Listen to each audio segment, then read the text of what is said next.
Hello out there in YouTube land. I'm Will, and you obviously know who this is. This is Sir Owen Disney, the most famous man on YouTube these days. That's right. And we are here to talk about the Extreme Rules pay-per-view, and don't mind the piece of paper you see me holding. This is, nothing you need to see, nothing more to look at here.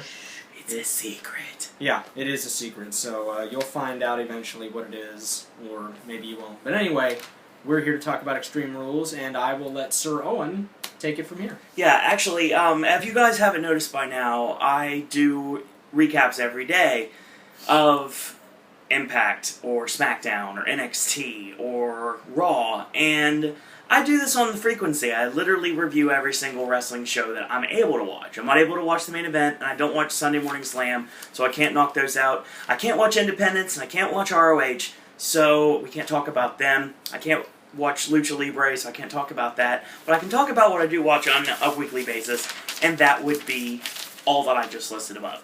Now, you guys are probably used to me talking about it by now. Oh, by the way, hopefully you guys did enjoy the way I was doing the videos for Monday, because that's the new way to do steez from now on, because I don't want to sit in front of a computer monitor and stare at a screen and totally rip off 411 Mania wrestling site anymore. They do that?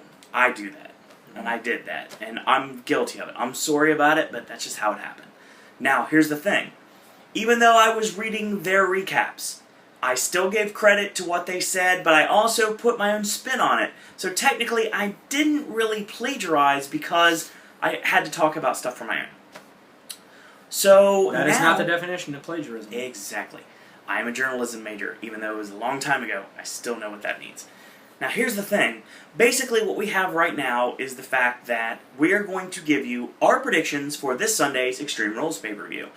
And I would have normally talked about what's happened in the past at Extreme Rules, but I don't have anything in front of me telling me what happened. I don't want to go to Wikipedia because I don't get up, so we're just going to talk about it. And plus, Wikipedia is edited by people that don't know what they're talking about. Sometimes. Sometimes they blow the spot way too early on certain things. Yeah, they do. Like reality shows. To be totally honest. Well, that's a subject for a different day. Exactly.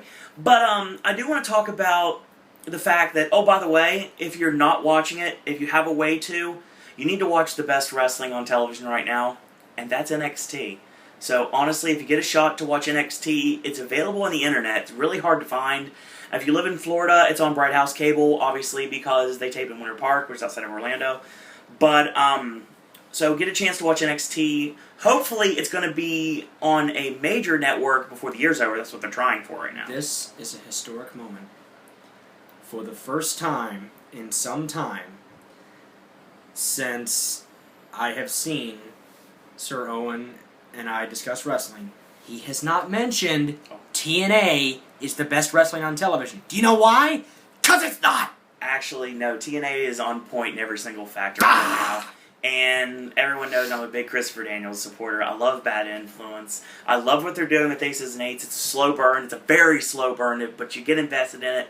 It's awesome. And I love the talent. TNA has one of the best wrestling rosters. What's TNA? A great wrestling promotion you need to be watching.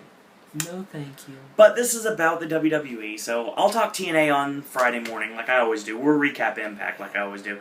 And we've already talked Raw this week, and of course I've got SmackDown and NXT coming up on Saturday, because I need to watch NXT, because I can't really get it, easily, so I have to search for it. Once I'm able to do that, I'm reviewing NXT for you guys, and NXT was awesome last week, and it's been awesome the last 3 weeks, so if you haven't seen those reviews yet, go back and watch them.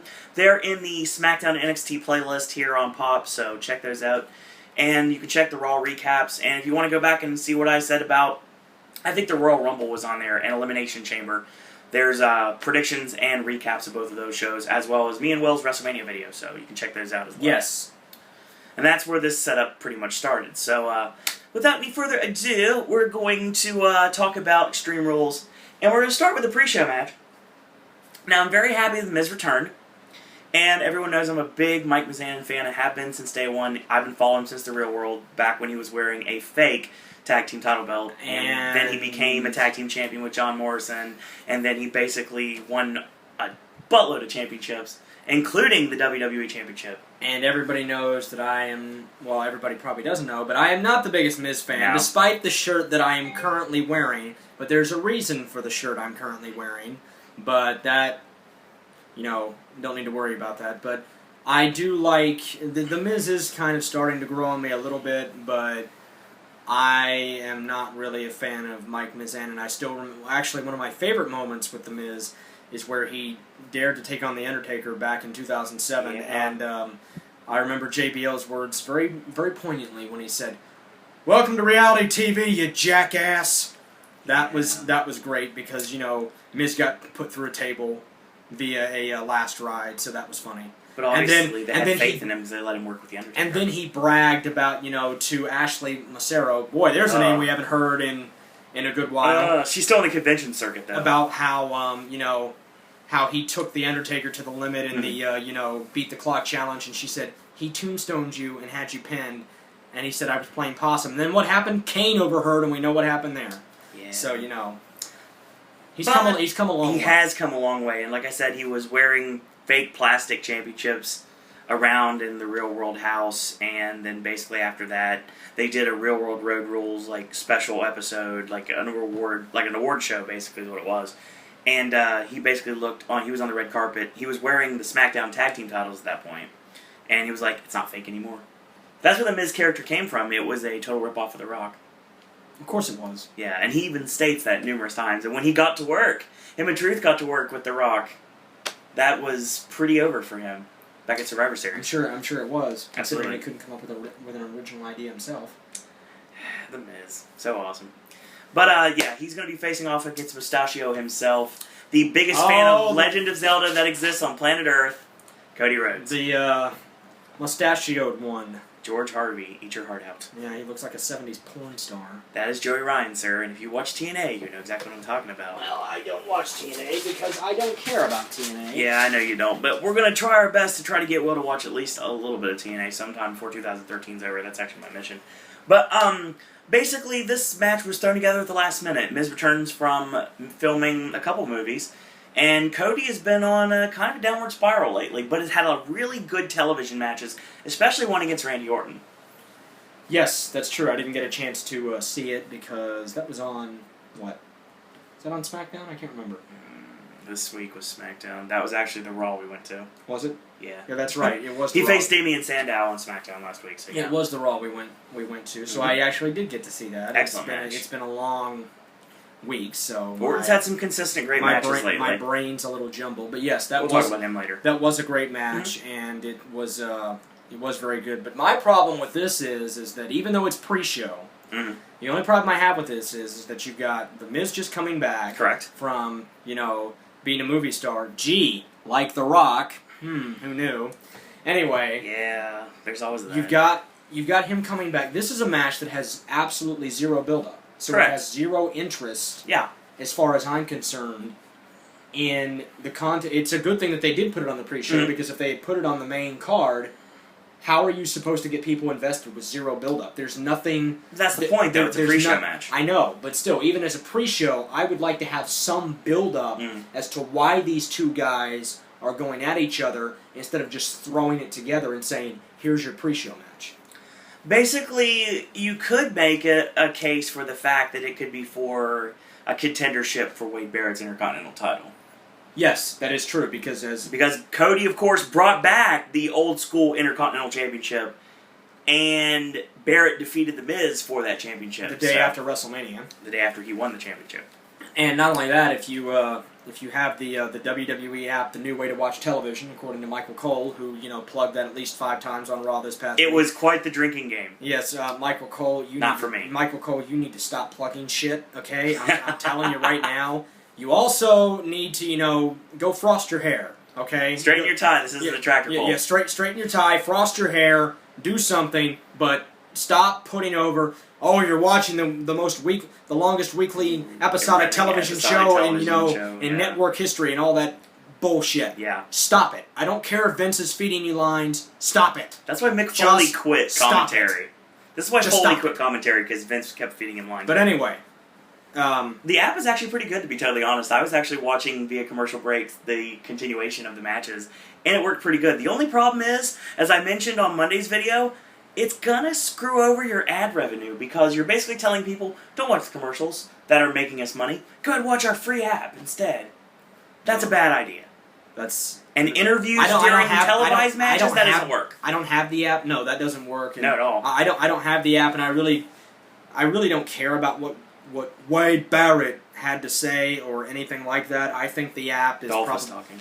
I don't care about Nikki from the Spirit Squad either, but That man's a world champion. That's all I have to say. Yes, he's a world champion, and yet he got his start in a male cheerleader. He was like George W. Bush without running for president. But anyway, I digress. He was also Chavo's caddy. What are you talking about? Yeah, well, that's true too. But yeah, I think he should have stuck with the being the cheerleader because that was more. And his brother's awesome too. He's on NXT. His name's Bradley Pierce. He's one to watch. And AJ's still crazy. Anyway, she's still beautiful. Yeah, well, that's true too. But she's still crazy. But anyway, we'll talk about her in a little bit actually. But I don't have the app, not because I am not a loyal WWE fan, because I am. So for anybody that's going to say, oh, well, he's not a loyal WWE fan, he doesn't have the app, calm your tits. Well, Shawn Michaels, what do you really think about that? Well, all I have to do is set him up and bam, he just knocks it right down. Well, despite the fact that I get my name dropped every week on Monday Night Raw, so... It's not like they're paying me residuals or anything, but still. That's better. But that's just me. Okay, all right. Shawn time is over. But we're still in the first match, and that was a great Shawn impression. Well, who cares for only 11 minutes? Okay, fair enough. That's what this is supposed to be about. But yeah, that was exactly. a pretty good Shawn Michaels impression on my part. But anyway, not bad. We still haven't talked about the match. I don't have the app personally, but it's not because, like I said, I'm not a loyal WWE fan. So again, calm your tits, people. Yeah. It's just that to me the app seems a little superfluous. It really is. I mean, I know Sir Owen has it. I know he likes it. It's entertaining. But to me, it's a little superfluous. But especially considering that you're trying to do live matches, during or live interviews during live matches, which is something kind of like, the NBA used to do that back in the 90s during the playoffs, when they would interview a player, like they would interview Jordan or somebody. Gotcha. And they would have a little square up in the top left-hand corner, and while the game was being played, it didn't disrupt from the game because you were talking about who they were playing, or it was, about an incident that may have happened in the previous game. So it didn't, and it was only, 10 or 15 seconds. So it didn't take away from the flow of the game because you're still being able to watch what's happening on the game and hearing the commentators. Gotcha. And hearing, player reactions. But it was always interesting to kind of see, Marv Albert ask somebody a question and say, well, what prompted this, and then to get the answer, and then it would just... But they would only do it once. But it never took away. So it was kind of like old school NBA playoff kind of. Gotcha. Except the square being in the lower right-hand screen. And it was not an app. It was actually integrated into the actual television. And that works because it's actually on television. Yes. But you're luckily you're not charging someone for the app. Yes, exactly. And I mean, you easily could. I mean, they could take the supposed WWE network that'll probably never get off the ground at this point. Nope. And they could put it on the app, and they could charge you $10 a month. And I mean, if you had the content on there that classic matches, pay $10 a month for that. Classic matches though from every single promotion. Yeah, but I can go on my laptop and watch that. Yeah. Go on your iPad and watch that too. That's what YouTube's for. Yeah, exactly. So there you go. Yeah, YouTube's amazing. Okay, so I think we should move on now. Actually, we need to mention who's going to win the match first. Oh yeah, well, I forgot we hadn't done that. I'm going to go with The Miz simply because he's been off TV for what? Almost. Has it been a month? Yeah, it's been about a month. Maybe a little bit over, actually. He's been off TV for about a month, making movies. And... Straight to video. Yeah, but, The Rock and Steve Austin have had more successful movie careers than The Miz has had. Not much Steve Austin. Hey, his direct-to-video stuff is good. Yeah, but you're still saying direct-to-video versus feature films. They're still gonna... Austin's been in a few feature films. Not that many, though. So that counts. He's also in Grown Ups 2 this summer. Don't remind me. Don't forget about that. He has a fight scene in the movie. I can't wait to see that. That movie looks terrible. I'm still going to see it simply because Steve Austin's in it. And that's the bottom line. I knew it was coming. But anyway. So let's talk about the match. I think Miz is going to be the one that wins, simply because He's just come back, and to me, you said it yourself. Cody Rhodes has been on the downward spiral. He has, and that's ever since it's a he damn split shame. from his best friend Damien Sandow. I mean, they're not really split per Well, se. no, They still team but up they- occasionally. yeah. But I just think that I just think to give Miz some momentum coming back, Miz is gonna be the one that goes over. Miz needs to be the one to go over. I agree with that. But Cody Rhodes also has a reason to go over as well. Obviously, I'm a big Miz supporter, and I always will be. But Rhodes, As is Michael Cole, Kool-Aid drinker. Rhodes really, really needs the win badly. He's not going to win, but he really needs the win, and he's going to have a very strong showing against The Miz. But the one thing I will say right now, I mean, Flair's on television right now. Obviously, he's coping with his own personal deals right now. Is he? Ric Flair is coping with his personal... Well, I knew that, but Yes. I hadn't seen him on TV. And He's not on television, is what I was trying to say. You said he was on TV. Yeah. He's not on television right now because he's dealing with personal issues, obviously. Probably to deal with money. Yeah, well... Still love you, Rick. And his son passing away, too. That's probably another thing you have to look into. Yeah. But yeah, Flair has been pretty much indisposed for a while. Still love you, Rick. Exactly. You're still woo the man. Yeah, I worked a show with David Flair in Wheeling. So anyway, so not to name drop there, but basically what I'm trying to say is this: Cody definitely needs to win. And the one problem I have with The Miz right now, I love the skull crushing finale. I think it works really well. I like the setup for it. I like the taunt that goes with it. I like the Miz line in the corner. I like that. I like how he's using Carino's old school expulsion neck breaker. I like that. I like the Yakuza kick. I think no that one ever works. said The Miz wasn't talented. Miz is awesome. I'm not knocking his ability in the ring. Sometimes it's just difficult for me to stomach him. Well, here's the reason what I'm trying to get to. Obviously, he crowns people like Jimmy King and Ready to Rumble, and I bring that up every single time. Oh, but, by the way, just to segue for a moment, WrestleMania 29 is now available on DVD at your local retail stores. Preferably, you should probably choose Walmart, and you can get Target, and you can check out all of the Target. great WrestleMania 29 action. Watch CM Punk get this close. But fail. Exactly. It was an Because amazing match. Yes, it was the best match of the night, Easily. and because what more is there? It's the Undertaker. Yeah. What more do I need to say? By the way, We'll talk about him later. If on I tonight. were, a certain group We'll talk about them on later Sir tonight. Owen's shirt, Yes. I would, watch my back because We'll see. I've heard a rumor of possibly Brothers of Destruction versus Shield at SummerSlam. So It's possible. I think it might happen. Well, maybe for tag titles too. Who knows? But we'll talk about that in a minute. Now, the problem I have with The Miz right now, and I have to say this first off, stop using the figure 4. I don't think it fits. I don't think it works. Now, for a first time, he actually put it on right this time. He actually used it right on Monday night. But I was a little distracted Monday night, so I didn't really pay he as used much it. He attention used to it the right show on as I Monday usually night. do. But I mean, normally it doesn't work. It doesn't work at all.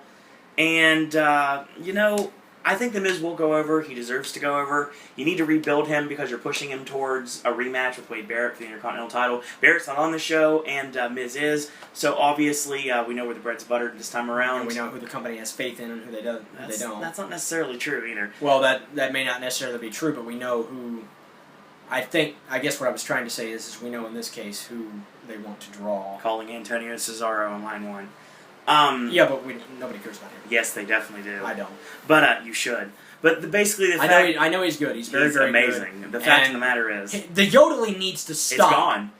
Have you not watched Raw lately? The yodeling is gone. I watched Monday, but like I said, I was a little distracted because I wasn't paying as much Yeah. attention. But seriously, when we went to the live Raw, that yodeling made my ears bleed. Okay. It was basically just like sports entertainment, Antonio Cesaro. This is more in-your-face, catch-as-catch-can style, wrestling personified, very European, Claudio Castagnoli as Antonio Cesaro. Vince still didn't like him.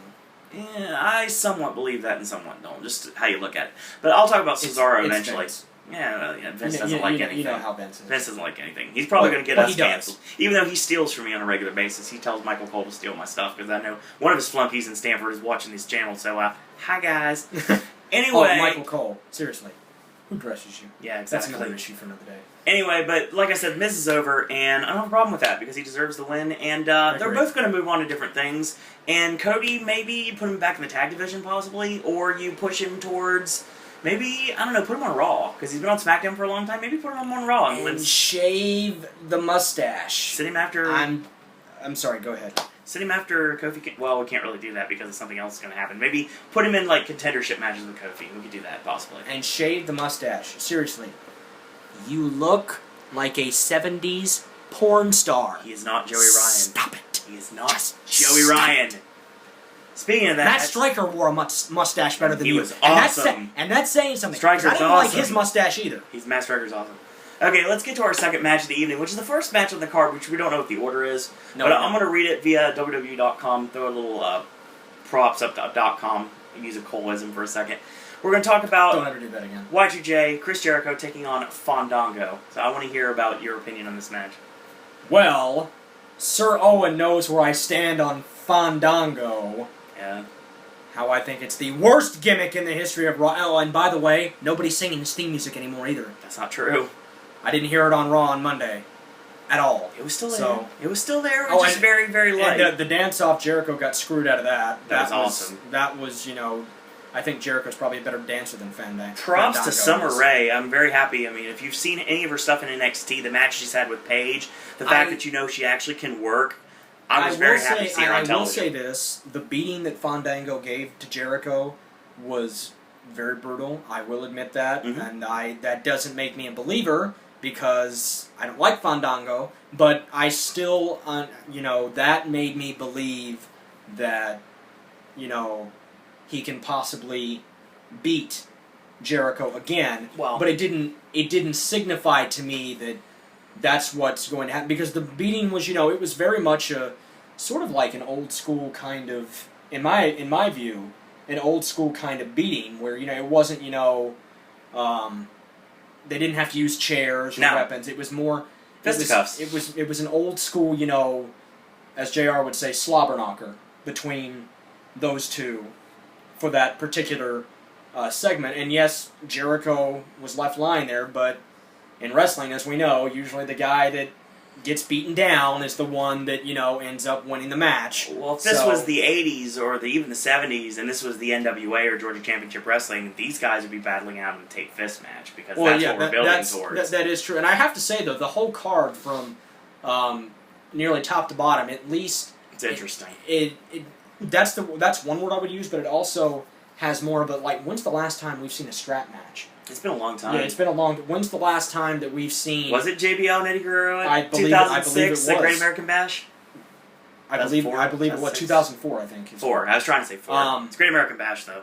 Very bloody match. When's the last time we've seen an I Quit match? It's been a while. Yeah. But I don't like this because... we see steel cage matches on...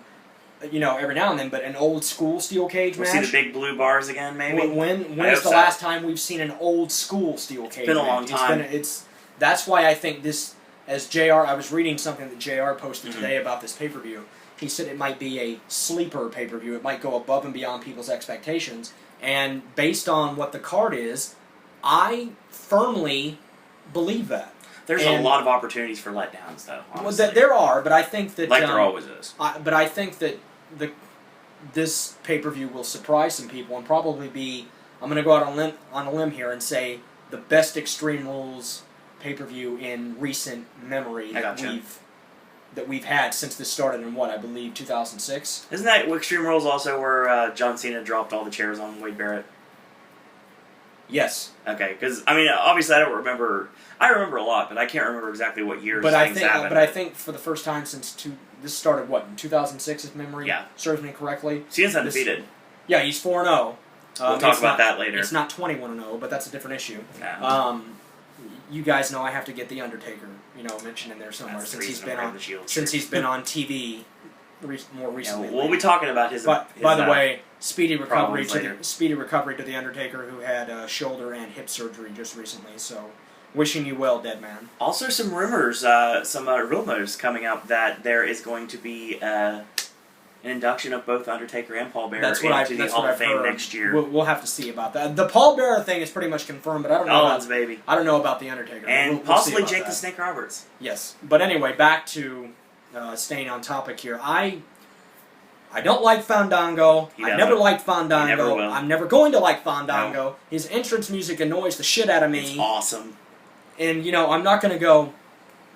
I did. There's video proof of it. Yeah, there is video proof. There's video proof of it.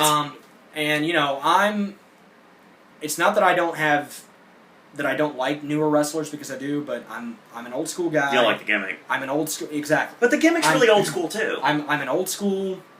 Well, yeah, in a way, because it harkens back to the '80s and sort of kind of being more colorful, very flamboyant. And I understand that, but I just don't like Fandango. You're not supposed to. That's the good thing. It's nothing against him as a worker or as a talent. Yes. I just don't like him. That's good. That means that he's an effective heel. I know it is. And I'm more of an old school guy, and I tend to lean towards the old school guys. And you can shit all over me if you want, if that's biased. Guess that makes me an indie guy, so. So I don't give a shit if you shit all over me. Go ahead. I could care the fuck less. But anyway. He just wants to curse right now, folks. Well, sorry. You just have to deal with it. 11 o'clock. Deal with it. But I am going to go with Chris Jericho because and Jericho's interview with Matt Striker was very telling, as he did say. He is a multiple-time. Fun and games are over. I'm going to be serious. Yeah. I think Jericho is finally. He's gotten back. It's sort of very 2001, 2002 kind of Chris Jericho, where when he won the Undisputed title, it was kind of sort of, The Rock was treating him as a joke, and he said, "I am not a joke. I am serious, and you will not look past me, you stupid son of a bitch." And so I think this is kind of sort of Jericho saying, don't for Fandango not to look past him. And that Fandango better recognize that Jericho's a multi-time champion. He is. He's the man of 1,004 holds. Yes. See, I know my history. First undisputed champion. He rocked Steve Austin in the same night, which he's been talking about for the last 12 years, and sometimes it gets on my nerves because you did that, you talk about it too. Because it was 12 years ago, but it's okay. I understand. That's a big thing to brag about. It is. Because you beat two of the top guys that are still on top, even though they're not really around much anymore. Twitter. Well, yes, that's true too. And multiple-time tag team champion, intercontinental champion. So He's held pretty much every title, except for the women's title, which men can't compete for. That's not true. Well, not in this company. Well, yeah. But I don't think we're going to see a man compete for the women's title or the Divas Championship anytime soon. Andy Kaufman could have back in the day if that championship would have been around. Yeah, that's true. But anyway, I'm picking Chris Jericho to win this because Fandango did win at WrestleMania. Yeah, we'll talk about that in a second. And I think that I'm sure Jericho will do what's right, and if he wants to, and if they say put the young guy over, he'll put the young guy over. I don't think he has a problem with that. Of course not. Because he's a professional and because he's a classy individual. Indeed he is. It would be the same thing if they told Taker to put Fandango over, Taker would put him over. That'd be an awesome match. Because and Taker would do that because he does. He's a company guy. Because he's a company guy. But I think that they want to take this a little further. They want to take it to SummerSlam probably. Would be my guess. This is where I'm going with my answer, I think we will see a rubber match between the two of them, and I think Jericho will win this one. And if I'm going to go out on a limb here, it's probably not going to happen. But if I had to pick how he's going to win, I would say by submission. We will see the Walls of Jericho. We'll see the Code Breaker, but then after Jericho hits the Code Breaker, he will lock Fandango in the Walls of Jericho, and Fandango will tap to the Walls of Jericho. Walls or Lion Tamer? Walls. Okay. Well, he could use the Lion Tamer, but I'm going to go with the Walls. The only person I've seen him take the Lion Tamer lately is Ziggler. So. Well, I'm going to go with the Walls. Okay. And I think that's what I think it will be because we haven't seen Jericho win by submission in a while, and I think that he's in this mindset where the Code Breaker is not going to do it. He wants to make him give up. Exactly. I think he's in that mindset. Okay, you're right. But you're not right on the pay-per-view. What I'm seeing right now is the match at WrestleMania. I went on a limb and said Johnny Curtis is the real deal. I said it to everybody at the party. I didn't disagree with you. And Curtis, had a lot to prove. He's on the grandest stage of them all. He's facing a former 6-time World Heavyweight Champion. You got those pterodactyls in your stomach. He's ready. He's ready to go. And the match, it didn't was not the disappoint. greatest. But, I mean, the finish was blown to me, and like I said, Jericho had him way too close for the Lion Salt when he landed on his feet. They had to improvise the roll-up finish, which looked really bad. But, I mean, that was a bad way to end the match, but it still got him the win. Now, here's how you rectify that. Fandango wins on Sunday. And the reason Fandango wins on Sunday is because there's more money to be made, with Jericho still chasing. The babyface still has to chase the heel, because they're making Fandango finally the staunch heel in this. He's not noticing the fandangoing in the crowd. He's not really paying attention to anybody. He's not letting it get to him. He is playing a quintessential heel right now, and that's exactly what he needs to do. And even though I'm a fan of his, I know there's a lot of people that are fans of his, he's still playing the heel right now, and Jericho is obviously the more over babyface, and that's what they're trying to bring down. By the way, to segue for a moment, it was nice to hear Jericho, mention Jerichoholics again. Yeah. It was nice to... I have that shirt in my closet, It was nice to hear him say, that after the dance-off that Fandango would never, ever be the same again. Yeah, again has to be used. Basically, I think... That was nice for old school. Fandango's over, and I think he's over potentially maybe Summer Rae interference. I say maybe she rakes the eyes, or maybe she goes old school, really old school, and squirts perfume in Jericho's eyes, something like that. Something really random to get them the win. Because if she's going to stay on television, and I know from NXT that she can go, so she can stay on television, then we go that direction. And then Jericho gets his heat back at SummerSlam, and they go all summer long, of course when Jericho's schedule permits, they go all summer long, and then we build towards the match at SummerSlam where Jericho finally goes over, and everybody's better off for it. Jericho puts him over in the end, and in the finals, Jericho gets over, and both of them go on to something else. Because I thought, as soon as Kofi got the U.S. Championship, I thought that they were going to transition the title to Fandango. Well, I think that's different now, but we'll talk about that in just a minute. So, Fandango's over, in my opinion. Nefarious means he's not winning clean, that's for sure. So, up next, this feud won't die. This feud will never die. Everyone knows I don't like the Big Show at all. He's entertaining. He's absolutely hilarious. And there's a place for him on the roster, but I don't like the Big Show. I'm not the greatest fan of Randy Orton. I mean, if I have to call clothesline, duck the clothesline, Samoa Power Slam one more time, pound the mat into the snakebite DDT, RKO out of nowhere, I'm going to go crazy. So, his matches are very, very, very meticulously But they've been planned. very good lately. But they have been good. I mean, the match with Cody Rhodes was good. The matches with Damian Sandow was good. The match against Antonio Cesaro was good. I mean, Orton has really been on point lately, and the fact that he obviously cares again, now he knows he can't go heel. So, at least not for the foreseeable future. Right. This match is an Extreme Rules match. It's basically no disqualification, no rules, like chairs, ladders, Singapore canes, depending on what you want to use. But I'm sure they probably won't use ladders. There'll probably be a table bump at some point. Maybe Big Show gets RKO'd through a table. But I'm going to go on a limb and say this. The way this feud has been booked, you may think that Randy Orton's going over. I think that's what Payback's for. And I think the Big Show's going over. I think the Big Show's going to knock out Randy Orton, or win in such a way that there's some sort of controversy. And that controversy is going to lead to the match at Payback. Or, if you don't want to use Payback's Randy Orton's way to get his heat back, and then we blow it off at SummerSlam if you want to do it that way. But I think Big Show wins. I don't want that to happen at all. I would just as rather see Orton get the RKO through a table, and that's going to be how it ends. But I think Show is over, and choke slam blocked in the RKO. I think it's a false finish. And the knockout punch ends it. Okay, I don't disagree, but I don't agree. I totally understand. So I agree to disagree I got in you. this case. Of course. Orton's got all this momentum going right now. That's why he has to lose. And I don't think that...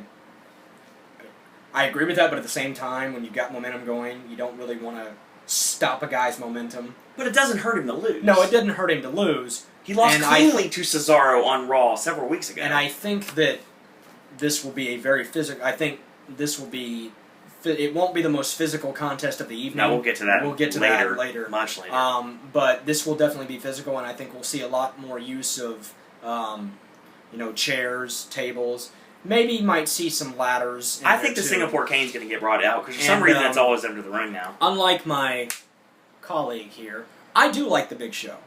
I don't... Granted, he's not, a great technical wrestler, and he's not a catch-as-catch-can specialist. He can and drop kick into a moonsault. He hasn't had a lot of great matches, but as someone once said, and I'm gonna just as Undertaker once said about the Big Show, he's got all the talent in the world, and that is, and if the Undertaker says that about you, that's pretty high praise because he's a guy that size. He can do things that most big guys that size cannot do. For a, he's a throwback to Andre. I'm not going to deny that. Did Andre ever throw a drop kick? No. Maybe in Japan. That's the only time you've ever seen the Big Show throw a drop kick. That's what I'm saying. Yeah. That's where I'm coming from. I like the fact they're bringing him back to his WCW roots, though. They're in commentary. JBL always calls him the Giant, and you're not calling him Paul White. You're not calling him Show much anymore. I mean, he's being called the Giant, and that's fine because you're trying to put over the fact he's a 7'4" guy. He's almost 500 pounds, probably over by now, and he is agile. He can work. He's great on the mic. I mean, I don't dislike the Big Show for that reason. I just don't like him personally. But, I mean, I don't mind him as a wrestler at all. When it comes down to it, Big Show has to win because Orton has all that momentum, and what your heel needs to do is stop the momentum. Because a payback makes more sense for a babyface to get the shine back than a heel to get their heat back. I agree and I disagree, so this is what I'm going to say in terms of my prediction on this. I'm going to pick the Big Show. Okay. But, if Orton wins, I'm not going to be surprised. No, I won't be surprised either. So I won't be surprised if anybody wins that I don't select tonight. And this may sound a little, well, except for one. This may sound a little, people watching might say, well, he can't do that, or that's unfair that he's picking one guy. But if he says if the other guy wins, then technically I do it all the time. He was right, whatever. If Show wins, and I'm right, then fine. If Show loses, it's fine. And Orton wins, then technically I'm still not wrong because I still picked one guy or the other. I didn't say you picked a technicality. I went on a technicality because I said I would not be surprised if Orton wins. Correct. So therefore, that would still make me at that point 2-0 on the evening.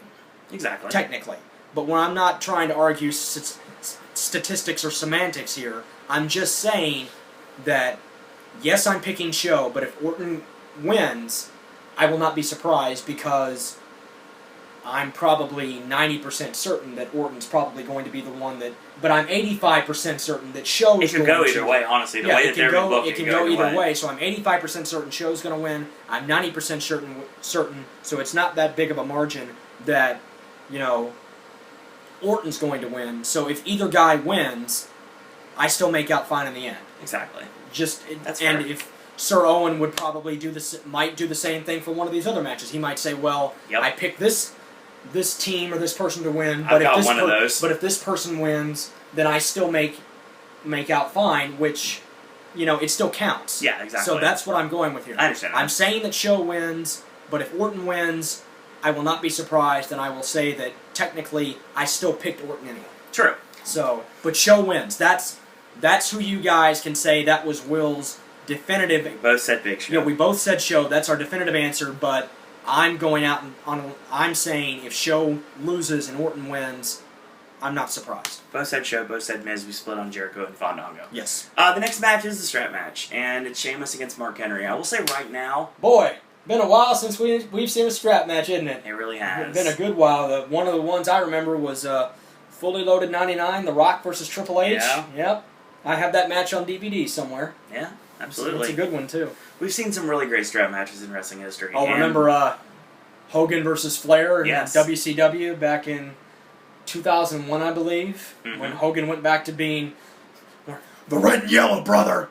We'll hear from Hulk Hogan later, I have a feeling. Unfortunately. Yeah, but I'm not allowed to say that. Basically, there's been a lot of great strap matches in wrestling history. You'll find out why later. And the thing about it is, it makes sense for this match to be a strap match because they put over the fact that really Mark Henry is showcasing his World's Strongest Man credo and credentials. I saw what that image on Twitter of what insane. Henry did to Sheamus with that belt. Yeah, there were welts all over his back. For anybody that says wrestling is fake, look at that photograph and tell me that you could lay in the ring and take a lashing like that. I couldn't. Sir Owen probably could because he's actually been involved in the business, but Indeed. For someone like me or someone like you out there in YouTube land who's not, been involved in the business, when you get hit by a leather belt, it doesn't hurts. feel good at all. It fucking hurts. Yeah. And even if you're just starting out, you can honestly just get rope burn on your back when you hit the ropes for the first time. It's very true. I will say, Mark Henry pulling those two tractor trailers, 110,000 pounds. that was insane. That was damned impressive. Yes, it I was. am not going to lie. I am not a big Mark Henry guy, but I was extremely. damned impressive. I am not going to lie. We've turned Raw and SmackDown lately into the ESPN World's Strongest Man competition, and I've noticed that lately. But it makes sense because basically Mark Henry comes out, he showcases his strength, showcases his power, and then Sheamus comes and makes him look like a moron. Well, the thing about it is that this whole time, Mark Henry's been booked very, very weak. Very weak. Because Sheamus has always got the upper hand. I mean, they did the tug of war, and of course Henry was going to win, and he drops the rope, so he takes the bump. And of course they have the arm wrestling contest on SmackDown, and he's like, oh, would you try the other arm? Bam! And it's like, cheap shot. Babyface with a cheap shot. Yeah, that works.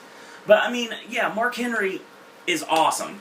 I mean, God knows how long he has left in his career. I mean, he's probably going to hang it up in the next 5 years, if I had to guess. I mean, he's at the twilight of his career. But I'll tell you right now, Mark Henry's character of the World's Strongest Man, the gimmick that he's doing right now, the Hall of Pain, this is the best we've ever seen Mark Henry. It's better than Sexual Chocolate. Better than Sexual Chocolate. Better than his All-American attire he had in 1996 when he debuted, and when he got that 20-year contract that everybody was so ballyhooed. Sexual Chocolate. Was so ballyhooed at the time. And Mark Henry is phenomenal right now. Sheamus is in limbo, to say the least. I would agree with that. He's still my favorite drunken Irishman. Sheamus is awesome. Finley? Hello? No. Finley's not my favorite drunken Irishman. Sheamus is my favorite. That's what I'm saying. Irishman. Finley? Hello? No, not Fit Finley. Finley's awesome. Yes, Finley is awesome, but I'm talking about Sheamus. Sheamus is... Watch his catch wrestling stuff. He's also Ben's favorite drunken Irishman, too. Of course. And you guys will probably mark out for him when we go to Columbus for SmackDown. More than likely. And I'll see him getting a Brogue Kick shirt, most likely. By the way, he's still paler than hell. Yeah, he is. Saying. Yeah, yes. But that works for him. He's whiter than this thing right here, but you can't see on camera. You ever seen Casper? It's a piece of paper, and that's good enough. Now, basically what I have to say about it is this. Sheamus is in limbo right now. He needs the win. Needs the win. If he wants to propel himself to contendership for Dolph Ziggler's World Heavyweight Championship. Mark Henry really needs the win, because he showed way too much ass in this entire time. He's made to look like a fool consistently every single week. Raw, SmackDown, on the internet. I mean, he's been looking like the fool in this storyline. He's getting his strength over, but he's looking terrible in the ring.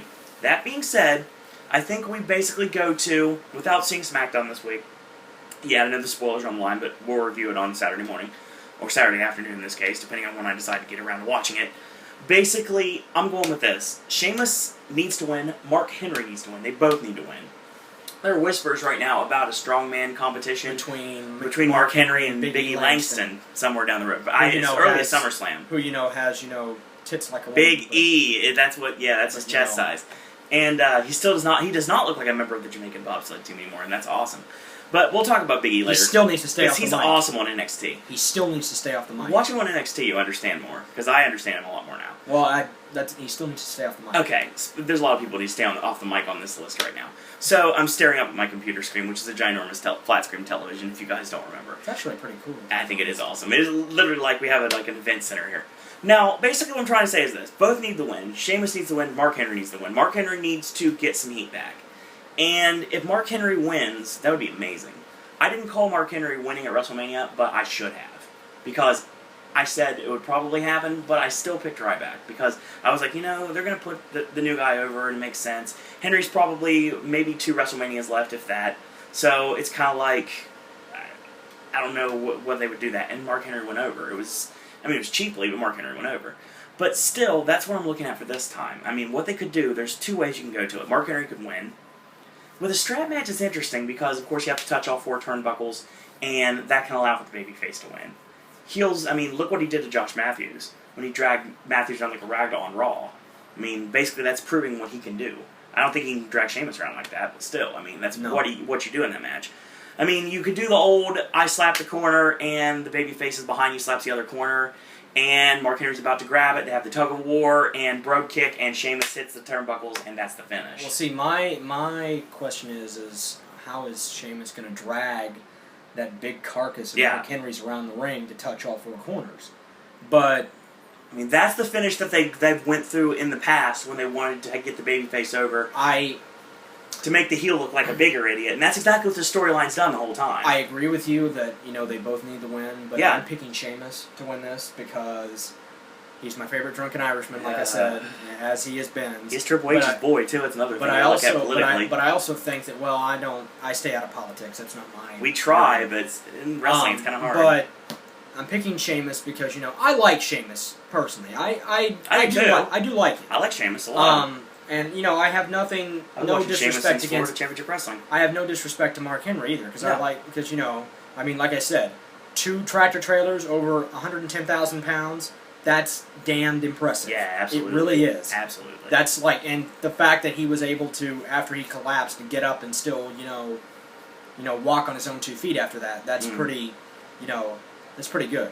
But anyway, I'm picking Sheamus because I do agree Mark Henry has been made to kind of look like an ass. Yep. But the reason I'm picking Sheamus is because I think to vault him into that, contention for Ziggler's World Heavyweight That's the only way I Championship can see him winning. that he needs to. He does. That he needs to have the win. And, Mark Henry will go on to face, if he's going to face Big E Langston, it makes perfect sense for Henry to lose, and then as we get close to SummerSlam, he could beat Big E Langston in a strongman competition because Henry has the advantage there because it's something that he's done before, and it's something that Big E